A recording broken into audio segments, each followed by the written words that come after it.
Bom dia, pessoal. Vamos de BTC na manhã dessa segunda-feira, 29 de maio. Agora na Espanha são 11 horas e 49 minutos, no Brasil 6 e 49 da manhã.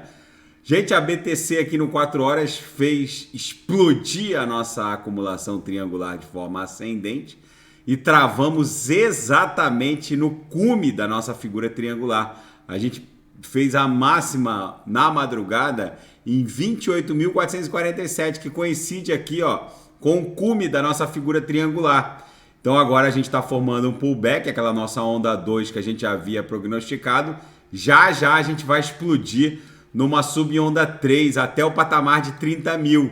Entre 30 mil e 31 mil é a nossa faixa de resistência mais impactante. Se romper 31 mil, aí, gente, é chapéu pro palhaço. A BTC, agora pulei para o diário, só vai parar em 36 mil. No diário abrimos mais um candle comprador muitíssimo interessante, porque ele está esgarçando, forçando a upper do canal de Keltner. Então agora as três linhas do canal de Keltner ficaram agressivamente apontadas para cima. Na projeção, a nebulosidade avermelhada estreitou bastante. Se romper essa faixa resistencial aqui entre 30 e 31 mil, só vai parar em 36 mil, aí é chapéu pro palhaço. Aqui no Squeeze a gente já está em vias de criar a primeira barrinha ondulacional compradora.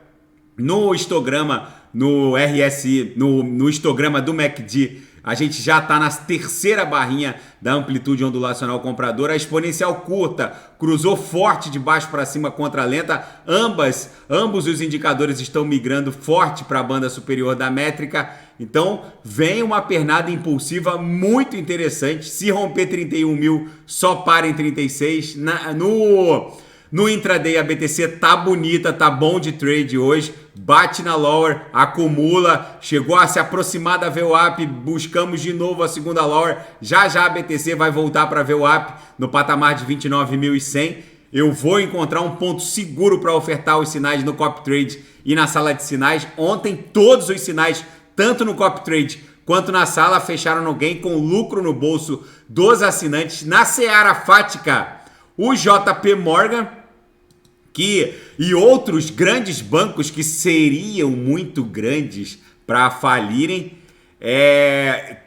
todos eles têm muita razão em entrar em pânico com a chegada das Coin Bank Digital Currencies, que são as CBDCs, já que o que vai acontecer é nada mais, nada menos que uma mega drenagem de recursos do sistema bancário.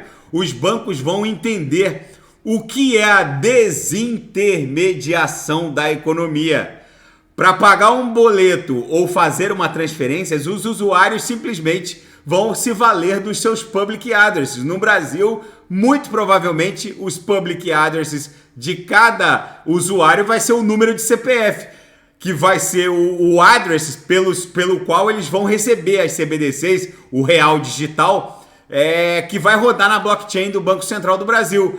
Ali eles vão operar transferências, vão receber recursos, vão poder transferir recursos sem intermediação de bancos. E os bancos vão ver a mega drenagem da liquidez dessa indústria que tende a desaparecer. Vamos ver como vai ser o novo normal. E outra carteira ETH que seguia dormente desde o ICO de 2015, promoveu uma transferência de 8 mil Ethers, agora 8 anos depois, o ICO que aconteceu,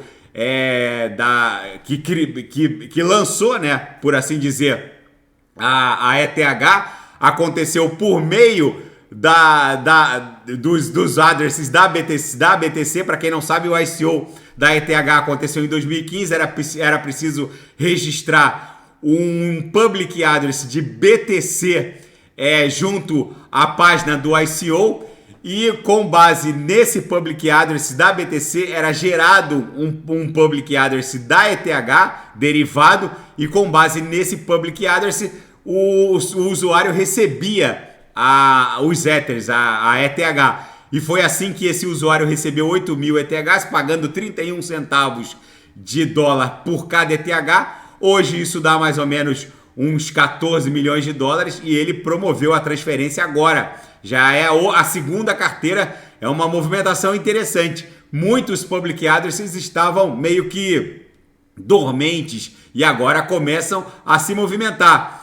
E 7 candidatos à presidência dos Estados Unidos começam a reportar as suas posições sobre o mundo cripto. O Joe Biden, todo mundo já conhece o seu posicionamento, ele diz que a criptografia e principalmente a BTC não tem valor nenhum.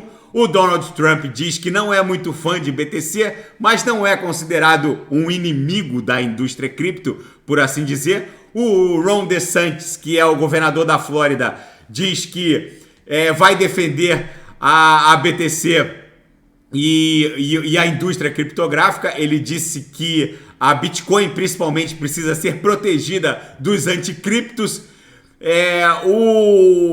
Outros candidatos independentes têm uma posição neutra, mais para a linha pró-criptográfica.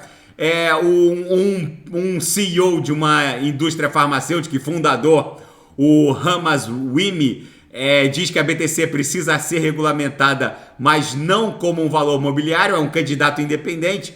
O Robert Kennedy Jr., sobrinho do presidente John Kennedy, que foi assassinado em Dallas na década de 60, agora vai concorrer também à presidência dos Estados Unidos, diz que o mundo cripto é um grande motor de inovação. Enfim, agora essa posição em relação à criptografia vai ter muita importância na corrida presidencial dos Estados Unidos em 2024, por conta da quantidade de americanos que detêm ativos criptos.